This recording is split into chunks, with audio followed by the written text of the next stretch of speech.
নমস্কাৰ বন্ধু বান্ধৱীসকল, আমাৰ চেনেল ৰূপহী অসমলৈ আপোনালোক সকলোকে স্বাগতম। আজি আমি বিনা তেল মছলা হালধি নোহোৱাকৈ কেনেকৈ গাহৰি মাংস বনাওঁ চাওঁ আহক। প্ৰথমতে কেৰাহীটো গৰম কৰি লৈছোঁ। তাৰপিছত গাহৰিৰ মাংসখিনি দি দিলোঁ। তেল নোলোৱালৈকে ইয়াক লৰাই থাকিব। এয়া মই লৰাই আছোঁ। যেতিয়ালৈকে তেল নোলায় তেতিয়ালৈকে লৰাই থাকিব। বন্ধু বান্ধৱীসকল, এই ৰেচিপিটো কিন্তু আপোনালোকে ঘৰত ট্ৰাই কৰি চাব। এয়া মই এতিয়া আলু এটা কাটি দি দিলোঁ। আকৌ লৰাই দিছোঁ।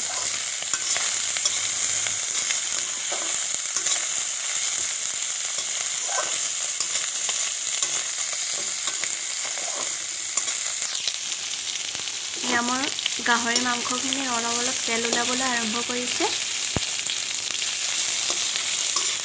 দেখিছে, আকৌ এবাৰ লৰাই দি দিলোঁ।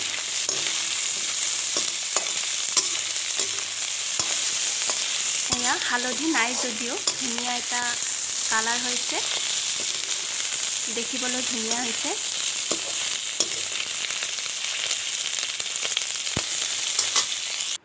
ইয়াত মই কোনো ধৰণৰ মছলা ব্যৱহাৰ কৰা নাই।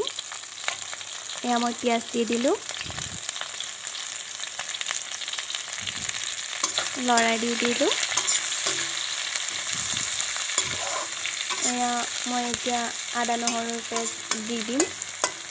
ইয়াত কোনো ধৰণৰ মছলা ব্যৱহাৰ কৰা নাই, আপোনালোকে দেখাই পাইছে। সোৱাদ অনুসৰি নিমখ দি দিলোঁ।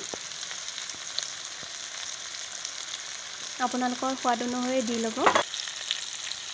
এতিয়া মই আদা নহৰুৰ পেষ্ট দি দিলোঁ।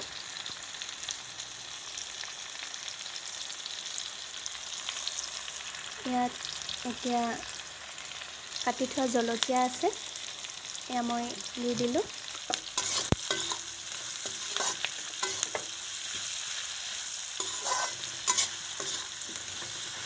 আপোনালোকে দেখিছে হালধি নোহোৱাকৈ কি ধুনীয়া এটা কালাৰ আহিছে। ইয়াত মই এতিয়া বন ধনিয়া দি দিম। বন ধনিয়াখিনি আপোনালোকে দিলেও দিব পাৰে, নিদিলেও নাই। এয়া মই চেণ্টটোৰ কাৰণে দি দিলোঁ। চেণ্টটো কিন্তু ধুনীয়া হয়। এতিয়াও ধুনীয়াই চেণ্ট আহি আছে আদা নহৰু। মই লৰাই দি দিলোঁ। বন ধনিয়াটো আপোনালোকে দিলেও দিব পাৰে।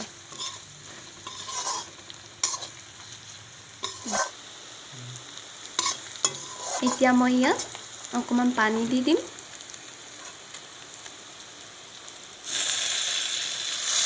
পানী দি দিলোঁ ইয়াত।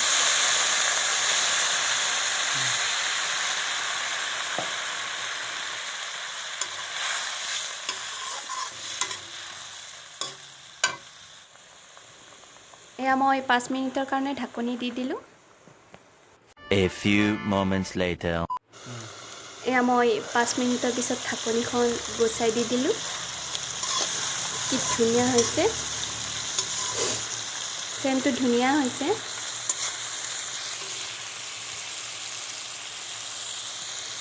এয়া ধুনীয়া হৈছে। এতিয়া খাবলৈ ৰেডি হৈ গ'ল। বন্ধু বান্ধৱীসকল, এয়া খাবলৈ ৰেডি হৈ গ'ল।